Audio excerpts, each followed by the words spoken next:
Oups, there we go. Bonjour tout le monde. C'est un plaisir d'être ici aujourd'hui.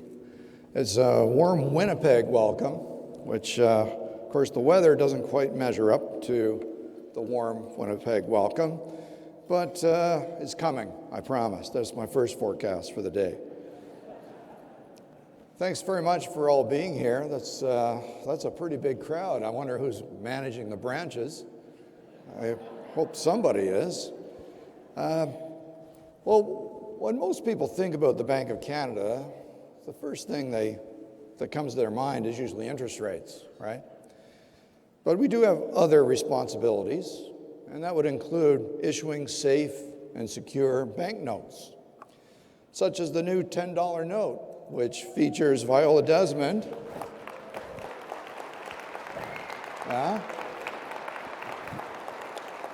And the spectacular Canadian Museum of Human Rights in Winnipeg.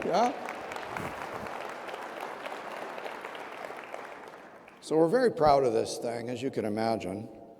But to make us doubly proud, this note was just named the best new banknote in the world for 2018.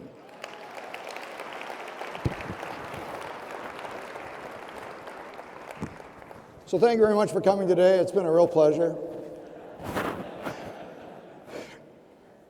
Well, another one of our core responsibilities is ensuring that Canadians can conduct their affairs in a safe and efficient financial system.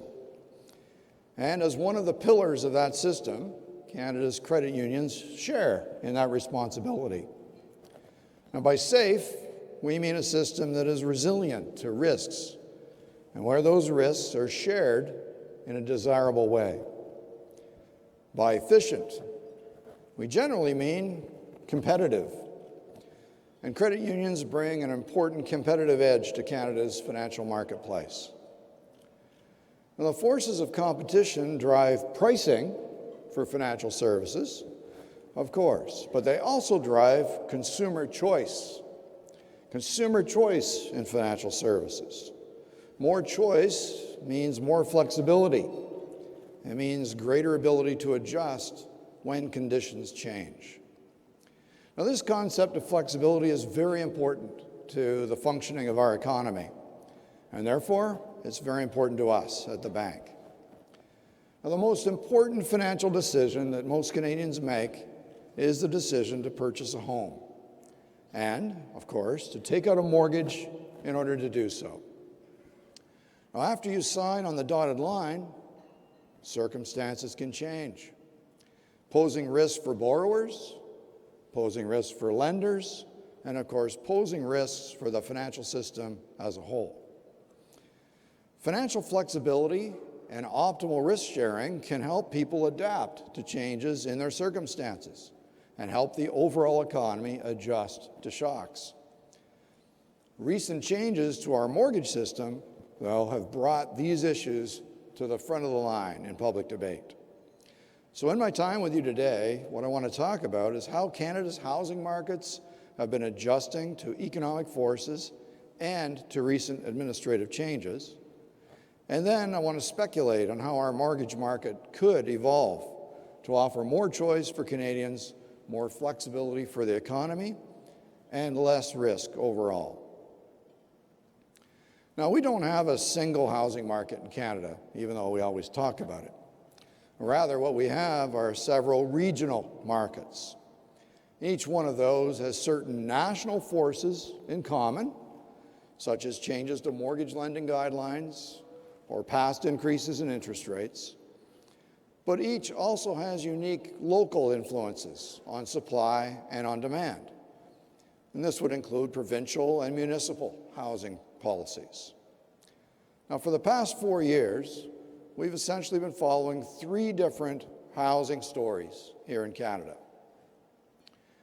In Alberta and Saskatchewan, we've seen a significant slowdown in housing, coupled with falling house prices, as the economy works through adjustments to lower oil prices. Second story, in sharp contrast, we saw housing booms in Toronto and in Vancouver, with both places experiencing strong population and employment growth and supply constraints on new housing. Low interest rates were, of course, supporting strong housing demand. Rising house prices fueled even stronger housing demand, as first-time homebuyers were fearful of missing out. Foreign buyers were attracted to both markets, adding even more fuel. All this helped to create extrapolative expectations that prices would keep rising rapidly, and that was a situation that was clearly not sustainable.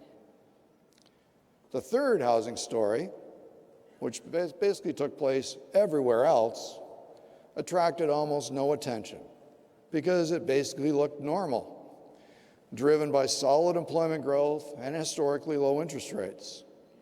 But since early 2016, policymakers in Ontario and BC have implemented a series of provincial and municipal policies to discourage foreign buying and speculative activity. Policymakers at the federal level, including the federal banking regulator, OSFI, expanded the use of interest rate stress tests on mortgages in both 2016 and 2018. And thirdly, with the economy growing strongly, the Bank of Canada began raising interest rates to keep inflation on target. So in the wake of all these developments, housing resale activity has fallen sharply in Vancouver and in Toronto. Now, last month, the bank published staff research that attempts to untangle the factors behind the huge run-up and the subsequent drop in housing activity. Now, it's important to do this because we need to understand well the sensitivity of the economy to higher interest rates, because that's our part. We believe that sensitivity has gone up because of the debt loads that people are carrying. Now, this research shows that the big rise and fall in housing resale activity in BC and Ontario can mostly be explained by shifts in house price expectations. Now, when house prices are rising rapidly, people tend to extrapolate that experience, and then they buy houses earlier than they otherwise would to avoid further price increases or to profit from them if they are speculators. In other words, markets become frothy.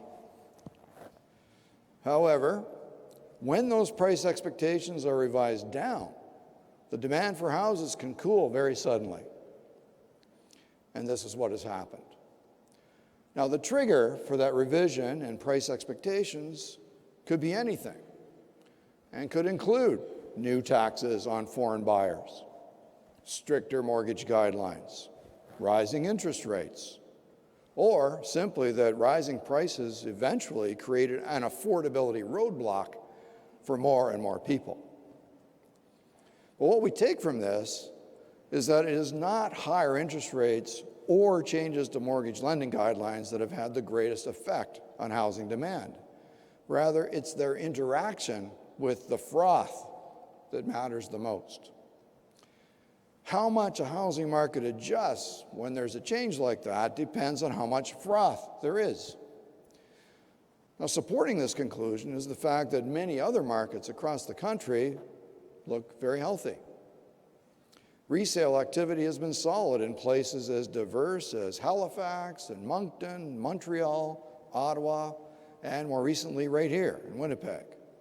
And this is exactly what we would expect to see in an economy that is growing with a rising population, a strong labor market, and when interest rates remain very low by historical standards. Meanwhile, housing markets continue to struggle in Alberta and, to a lesser extent, Saskatchewan. The primary cause appears to be the ongoing process of adjustment to the 2014-15 oil price decline, as well as the renewed weakness that we saw late last year. Before 2014, people and businesses were making long-range plans based on continued high oil prices. An awful lot has changed since then. Most importantly, U.S. oil production has expanded dramatically, causing many to revise downward their long-term expectations for world oil prices. Companies have reduced their investment budgets, and they've worked to reduce their costs. But ultimately, the adjustments are seen in areas that have real consequences for people, such as layoffs and lower wages, and of course, lower house prices. Now, by all this, I don't mean to suggest that the new mortgage guidelines have had no effect on housing markets, for they certainly have. But the purpose of these changes was to increase the resilience of our financial system in the face of an extremely high debt load. The stress test is designed to ensure that new borrowers can still handle their mortgage payments, even if their circumstances change, such as a decline in income or a modest increase in interest rates. Now, evidence suggests that the new guidelines have been working as designed. The quality of new loans continues to improve. Fewer mortgages are going to highly indebted buyers. From the house buyer's perspective, of course, the guidelines look like a cut in purchasing power. But many are adapting by buying less expensive housing or delaying their purchase until they've built up more savings. To the extent that the new guidelines have helped stop the speculative rises in house prices in Vancouver and Toronto, well, they presumably have also worked to help keep houses from becoming even less affordable. But we conclude from all this that the fundamentals of the Canadian housing market remain solid, and that growth will resume once the effects of reduced expectations for house price inflation and new mortgage guidelines have been absorbed. Bank staff have also been monitoring the impact of the new mortgage guidelines and higher interest rates on cash flow as households renew their loans. From our initial look at individual loan level data, microdata for 2019, we see that mortgage payments did not rise for most borrowers who recently renewed a 5-year fixed-rate mortgage. Despite increases in our policy interest rate, bond yields and mortgage rates have declined this year, along with global interest rates. Now, the bank will present its complete analysis of housing and other issues in our next financial system review, which will be out late next week. So watch for it. And we will post a lot of information related to that on our Financial System Hub, which is a section of our website that features the latest on key financial issues. Now, given how different the various regional housing markets can be, it's worth looking to see whether Canada's mortgage market could become more flexible, giving people more choices and increasing the economy's ability to adjust. Jusqu'ici, notre marché hypothécaire a bien répondu aux besoins des consommateurs et des institutions financières au pays. Mais cela ne veut pas dire qu'il faut cesser d'innover et de chercher à améliorer un système qui fonctionne déjà bien. Le but est que les emprunteurs et les prêteurs puissent faire les choix les mieux adaptés à leur situation. Now, of course, there have been innovations in Canada's mortgage market over the years. Mortgage brokers have appeared on the scene, for one thing. Financial institutions are doing more business online. They've reduced the time between application and approval. Mortgages combined with home equity lines of credit, or HELOCs, have become very popular. Well, these give Canadians ready access to the equity they've built up in their homes, and they help them make major purchases and smooth their consumption over time. But still, there's been significantly less innovation in terms of the actual mortgage product itself. Now, we could look at ways to develop a more flexible mortgage market that gives more choice to consumers, lenders, and investors while making the market safer and more efficient. Now, one basic idea would be to encourage more diversity in mortgage durations. Now, it's true that most financial institutions offer fixed-rate mortgages that are longer than 5 years. But 45% of all mortgage loans have a fixed interest rate and a 5-year term. In comparison, just 2% of all mortgages issued last year were fixed-rate loans with a longer term than 5 years. 2%. Now, there are historical reasons why the 5-year fixed-rate mortgage has been so dominant in Canada. These include legislation from the 1800s. No, that is not a misprint. Legislation from the 1800s that gives borrowers the right to prepay loans after a period of 5 years without any penalty. Well, this provision means that lenders will charge more, of course, for longer loans to guard against the risk of a loan being paid back unexpectedly. And the trend toward 5-year loans was reinforced by the Canada Mortgage Bond, the CMB program, which mainly provides 5-year funding for financial institutions.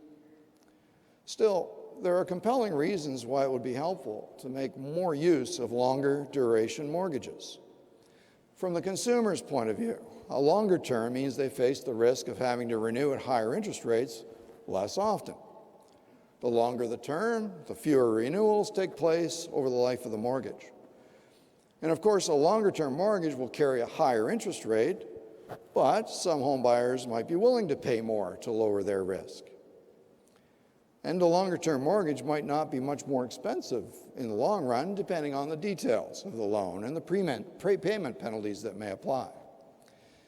At a minimum, we could do more to make people aware of the longer-term options that are available. Now, many people that I talk to do not know that longer-term mortgages actually exist. Now, as a policymaker, I can see how longer-term mortgages could contribute to a safer financial system and a more stable economy. Simple math tells you that of all those 5-year mortgages, roughly 20% will be renewed every year. That's a lot of households. If all the mortgages were 10-year loans, well, only 10% would renew every year. Another point with longer-term mortgages is that more equity is built up by the homeowner between renewals. This equity position gives the borrower many more options at renewal. Therefore, the longer the original mortgage term, the less relevant a mortgage interest rate stress test becomes. In other words, longer-term mortgages shift the risks shared by the lender, the borrower, and the system as a whole. And to me, all of these dimensions are worth further study. Now, one obstacle to financial institutions offering longer-term mortgages relates to their funding costs. The textbook example of funding is a bank that takes in deposits from customers, turns them into mortgages and other loans. The reality is, of course, more complicated. Now, many institutions seek out wholesale deposits in addition to their regular retail consumer deposits, and the biggest banks also get funding by issuing bonds. And since 1987, Canadian institutions have had the ability to issue government-supported mortgage-backed securities, MBS. A mortgage-backed security lets institutions package the mortgages they've made, sell them to other investors. The investors receive the income from the mortgage payments. The proceeds of the sale become funding that the original institution can use to write more mortgages or for other purposes. Now, this process is basically invisible to homeowners. They keep making mortgage payments just as they did before. Now, current rules say that only insured mortgages can be used in government-supported MBS. Since 2001, Canada Housing Trust, which was set up by CMHC, has been buying insured mortgages from institutions to use in the CMB that I mentioned a moment ago. CMBs have been highly successful. More than $230 billion worth of CMBs are outstanding. That's equal to about 15% of all of Canada's mortgage debt. With CMBs and other forms of government support for mortgage financing, the cost for funding insured mortgages is quite low, and this has lowered mortgage rates for consumers. But funding for uninsured mortgages, particularly at smaller banks and mortgage finance companies, is comparatively expensive. Now, it's true that since 2007, Canadian institutions have been able to fund uninsured mortgages by issuing covered bonds. But it can be difficult for smaller institutions to do so because they don't have the same economies of scale as the big banks. And what's more, OSFI has capped the percentage of covered bonds that any single institution can have among its assets. So it could be helpful for both lenders and for borrowers for Canada to develop a private market for mortgage-backed securities.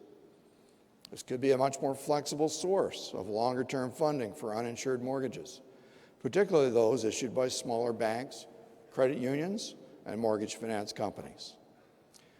This is an increasingly important point because the market share for uninsured mortgages is increasing, and they can't be used in CMBs. And further, CMBs are mostly issued as 5-year bonds, matching the dominant 5-year mortgage term. If we develop more diversity in mortgage duration, lenders will want different types of funding to help match that. Private MBS could help in this. And finally, private MBS could become another option for investors. Such investors include large institutions like pension funds and insurance companies. They need long-term assets to match their liabilities. They also include mutual funds and perhaps regular individuals looking for a fixed income investment that pays more than a regular GIC. Now, there's some momentum in Canada toward developing a private MBS market. But for these securities to be successful investments, they must be designed carefully. After all, many people remember that mortgage-backed securities were at the heart of the subprime debacle that preceded the global financial crisis over a decade ago. A private MBS market in Canada would need to be transparent to give investors more confidence about the quality of the mortgages they're investing in. This would allow investors to accept a lower yield, reducing the price difference between that and regular CMBs. Now, one way to ensure transparency is to develop a public database of mortgages used in securitization. Ideally, this database would include general characteristics about the borrower, the property, the loan, and data on how the loan has performed over time. Of course, it would be anonymized, an anonymized database to preserve the privacy of the mortgage holder. Now, it's worth pointing out that other jurisdictions like the EU, the UK, Australia, already have this type of arrangement in place or are working toward it. Now, we hope that all financial institutions in Canada, from the big 6 banks to the smallest credit union, will cooperate here. After all, such a database could benefit all institutions, not just those that might issue MBS. If institutions can use the information to show how solid their mortgages are, they could lower their funding costs, no matter how they obtain their funding. So the last idea that I want to discuss is the design of the mortgage itself. In its most recent budget, the federal government announced the creation of a shared equity mortgage to be administered by CMHC. The final details will be put in place later this year. Now, this proposal is intended mainly to address housing affordability for first-time homebuyers by giving them an interest-free loan to add to their down payment. The plan will also promote increased housing supply. But another interesting aspect of the plan is that it should help improve the resilience of the financial system and improve the economy's ability to adjust to shocks. Now, there are many possible variants of shared equity mortgages, but this type of mortgage has been analyzed in some depth by 2 U.S. economists, that's Atif Mian and Amir Soufi. Basically, the idea is a rewrite of how the risks around a mortgage are shared between borrower and lender. And because the mortgage is shared, like equity in a company, the risks are shared. Of course, a shared equity mortgage doesn't make risk go away. The important point is that lenders are better placed than borrowers to carry risk because they can diversify those risks across many borrowers. Borrowers are willing to pay to reduce their risks, either through a higher interest rate or, in this case, through sharing their capital gains losses with their lender. In Canada's case, with our strong standards for mortgage underwriting, the net result of such a reallocation of risk would very likely be a safer financial system. Of course, there are many other possible variations on mortgage design. Actually, there are so many that it makes me wonder why so little has happened in our mortgage market in my lifetime. I hope that some of the innovative spirit that credit unions have shown in the past will be applied to the mortgage market in the future. After all, one of the founding principles of credit unions is the concept of risk sharing. It's time for me to conclude.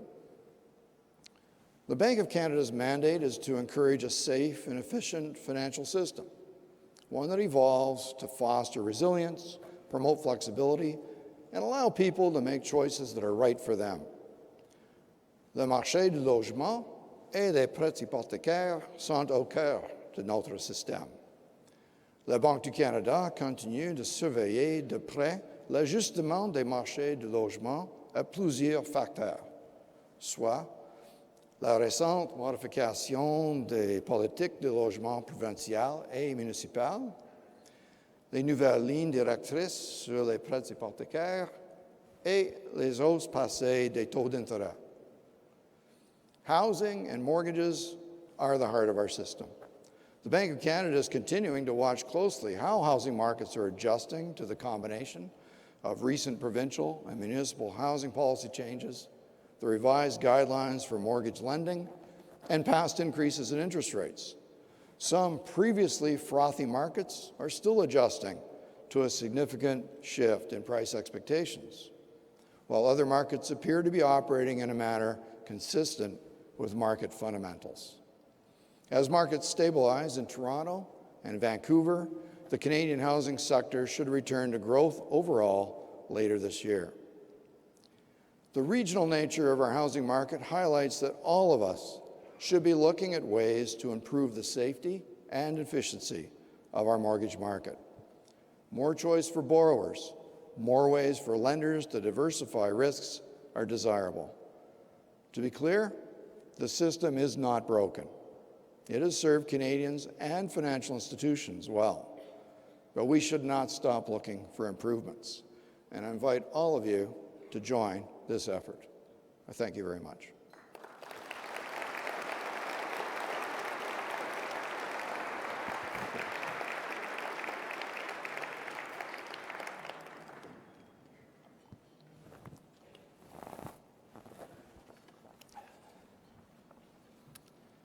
Governor Poloz, thank you for your insightful and thought-provoking comments. Good afternoon, everyone. My name is Kevin Sitka, and I am the President and CEO of Assiniboine Credit Union. We are a values-based, triple bottom-line credit union, proudly serving over 125,000 member owners. We operate on Treaty 1 territory and in the heart of the Métis Nation here in Winnipeg, and on Treaty 5 land in Thompson and Gillam. At Assiniboine Credit Union, money doing more is what inspires us and defines our approach to community. Governor Poloz, thank you for taking a few questions at this time. We have mics available throughout the audience. However, I have the privilege of asking you the first question. As an economist, I'm sure you receive plenty of technical and policy-related questions, so I'm going to start with something a little different. You are about to enter the final year of your term as the Governor of the Bank of Canada. Oh. Regarding your legacy, what would you like to be most remembered for? Okay, so what's the next question? Hopefully a technical one. It just says, see question 1 on my Oh my God. Well, it's true. I've just entered. I guess I'm approaching the last year of my 7-year mandate at the bank, and I think legacy questions are up to other people. You know, I don't really think about legacy very much. Just working a little bit too hard for that. But I guess one thing that does come to mind is, you know, there are the extra efforts we've made to communicate more clearly, more broadly. Those have been major changes for us. So, for instance, grading each publication before it goes out to ensure we haven't peppered it with long, winding, incomprehensible, nuanced sentences. That in fact it reads like anyone can read it and understand it. We've got scientific about that sort of thing. And of course, we've gone into the use of metaphors. So if I'm remembered for using metaphors, that would be great. And then everybody could just copy that. That would be just fine with me. Anyway, sorry to be so flippant about an important question, but. So now we must have some technical or hard. So what? We do, and I'll just jump in. Oh, you're in charge. Okay. I'll help Dave? you out. Right. So we have those looking for mics. If you look up to where the projectors are, there's one right under here. There's one on the red carpet, and the other projector you see over here is our third. Why don't we start here, and then we'll bounce around, and if we get to the third, we'll go over there. Start it off. First of all, if you could let folks know where you're from, and then go with the question. All right, my name is Joël Lalonde. I'm CEO of Your CU in Ottawa. So it's not much warmer in Ottawa than it is in Winnipeg. It was 20 degrees in Ottawa yesterday. Yeah, well, I'm here, so yes, there you go. So I will ask you a technical question. Okay. You mentioned mortgage brokers a while ago, and I thought of private lenders. Mm-hmm. So in my lifetime, mortgage brokers went from a niche to a major player, and we are seeing through the stress testing that there's more mention of private mortgage lending than I'm accustomed to. So what is your thought of that, and are we seeing a growth pattern that will stick? Well, I won't make any predictions about how that'll unfold, but you're right. Private lending has grown faster than others over the past couple of years, and from a financial stability perspective, it's got desirable characteristics. That is that there's more diversity in sources of that lending, and so when shocks happen, they're spread over more and more folks. In this case, actual folks as opposed to institutions. I think the jury's still out on whether that's a trend that we'll see continue. But I expect it will actually continue. And it doesn't raise concerns for me per se, just that I think common sense needs to prevail. Before the stress test came in, I was giving speeches suggesting to people that they conduct their own self-stress test. I still think that's a pretty good policy. But now it's kind of a rule, so you have to. It's kind of like wearing a life jacket in a canoe when you go on the lake. I don't know why they had to make that into a rule, right? But they did. And I guess to protect us from ourselves. Anyway, private lending is an important function in the economy and is likely to remain a robust part. Go over here, shall we? Right. Oh, yeah. Justin Schinkel from Steinbach. My question is, with the large productivity difference between Canada and the United States, what can we do as a society and as the Bank of Canada do to close that gap? Work twice as hard. But actually, it's a very complex question. I'll barely scratch it. But first of all, there's important differences in the way these things are measured between Canada and the United States. So I don't really think the comparisons are that meaningful. For sure, when I go around the country, like tonight, I'll meet with a dozen or so CEOs from around here, and they inevitably tell me great stories about the productivity that they're creating in their company. So as far as I can tell, the productivity gains are everywhere, except in the statistics. And that's, so it is a very hard thing to measure. So consider, for instance, that today you could eliminate your back office and throw your servers away and then just subscribe to a service on the cloud to manage all that activity in your company. Well, that sounds like a really productive move, right? By the way we would measure things. But actually, it's really hard to measure all that stuff. And the only thing we've noticed so far is investment went down, okay? But actually, you're behaving just like before, so investment didn't actually go down, but it looks like it in the statistics. So this kind of digitalization of things is very hard for us to adapt to from a statistical base that's developed many, many years ago. I'm confident that Statistics Canada is catching up to that as we speak, and I think we're on the verge of a period when productivity is almost guaranteed to accelerate. And one of the statistics I like is that the level of churn in the labor market has gone up a lot. That means churn, people changing jobs. in the labor market. Why do people change jobs? Well, you know, without getting unemployed in between, it's to get a better job. Often it's to get a job that's more closely matched to their skill set. And what happens is they bring higher productivity with that skill set when it's applied there. Well, churn has gone up a lot in the last year.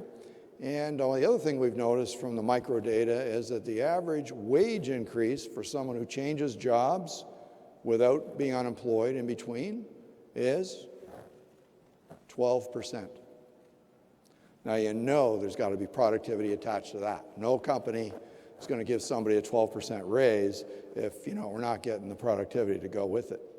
And so that gives me a lot of confidence that as these data for 2019 come together, we're going to see more evidence that productivity in Canada is picking up. Important ingredient is investment. Has to begin its recovery, and I think that accelerated capital consumption allowance is going to help that, and getting more certainty around the future of NAFTA, CUSMA, or whatever you choose to call it, will make a big difference to people's investment plans. Where are we going, Dave? Right over here. Mike 1, go ahead. All right, go ahead. Hi, thank you very much for your ability to ask questions and for your talk. My name is Michael Maskell. I'm from Coastal Community Credit Union on Vancouver Island, where it's a little warmer than it is here, but I'm managing. My question is more of a macro level, but given the financial crisis of 2008, the response to that both in the United States and Europe was with large amounts of money being put into the monetary system through quantitative easing. And that's created more billionaires, more debt, more austerity, and a way of going to pay less taxes. Taxes are now seen as bad and reduced wherever possible. And in addition, there's a lot more inequity in our social system, where there are a few very rich people and a lot more poorer people, and the middle class is getting squeezed. So I'm wondering, how do you think cooperatives, which are based on 7 principles, one of which deals with sort of the economic participation by members in its success, how do you think that they also weathered the 2008 crisis without too much of a hitch, mainly because most of their debt was, or they didn't have a lot of debt because most of their capital is in their members' hands already within the group. How do you think that cooperatives then could provide an alternative to the capital system, which in a sense is seen as somewhat failing by a lot of people in the world today? Thank you. Okay, that's quite a question, isn't it, eh? Anybody have any tips? I guess I would just say, first of all, it's clear that your system is part of the buffering properties. That's what I was alluding to, a system that's more stable and more able to absorb shocks is one that has that diversity in it. And it's also clear that we're in an era where, even though we've got the occasional gazelle company that becomes massive and it's kind of feels like a winner-take-all kind of notion, there's hardly any of those. The vast majority of companies, and the ones that provide all the new jobs, are small companies. And not just long-term small companies, but young small companies. That's an important distinction. So the growth in jobs is coming from young companies that, of course, are going to get bigger through time, but they don't have to get huge to matter. And so when they're small and they're in your community, that sounds like an opportunity to me. But I know that traditionally that whole sector has struggled to get banked. And I can't imagine you not being able to do a better job of it when the entrepreneur is one of your members. Okay, so that's just one thing to think about. But I just hear every day about how hard it is to get banked here in Canada when you're starting up and your asset is a piece of intellectual property. Okay, you know, you can't drop that on your foot so it doesn't count as collateral, or so they tell me. Okay. I'll leave it there. That's not a very complete answer, but it's something to think about. And I got this fellow here. Go ahead. Hi there, Brett Oland of Bow Valley Credit Union. Right. My question's around the primary tool that you use, the prime interest rate going up and down. And I've thought about this since I was a kid, like every other normal kid in the world, of interest Seriously? rates going up and down. We should talk. We should talk. So you talked a lot about regions in your Yes. talk there, and obviously there's a bit of disparity between Alberta and Saskatchewan and Eastern Canada. Right. Has there any been thought in the past about perhaps a regional prime rate and how that might function? And I'll just leave it at that. Okay, so your idea is a Nobel Prize winning idea. Seriously. So, Canadian economist Robert Mundell, 1960, wrote the classic paper on the problem that you pose. And what he proposed was that in North America, we should have an Eastern dollar and a Western dollar, not a Northern dollar and a Southern dollar. Because there was more like economies, North and South, than there was East and West. So within Canada, of course, we didn't go that route. But he won a Nobel Prize for it, and it was the foundation of the European Monetary Union. That's why he won the Nobel Prize, because it just made everything clear. So imagine that. That's a long time ago. So, but the question is, we didn't do that, so what do we got? We've got North and South dollars, and so we always have conditions in Canada that are not the same, from one side to the other. So during 2010 to, or even 2010 to 2013, when the Canadian dollar went above parity. Okay, went above parity. Why? Because oil prices went above $100, and Alberta was literally absolutely booming. Meanwhile, we lost nearly 10,000 exporting companies in Ontario and Quebec. That's as close to the thing as that's a regional recession. So that was pretty tough at that time. And what happens is, of course, on the law of averages, oil prices probably wouldn't stay above $100, and they didn't. So what happens is now we get the opposite, right? We have a phase where obviously Alberta is adjusting to a lower expectation long-term for oil prices. And of course, the Canadian dollar is a much lower level. And what we've got is faster growth in the East. So we always have this kind of thing going on, but we only have one interest rate. We only have one financial market.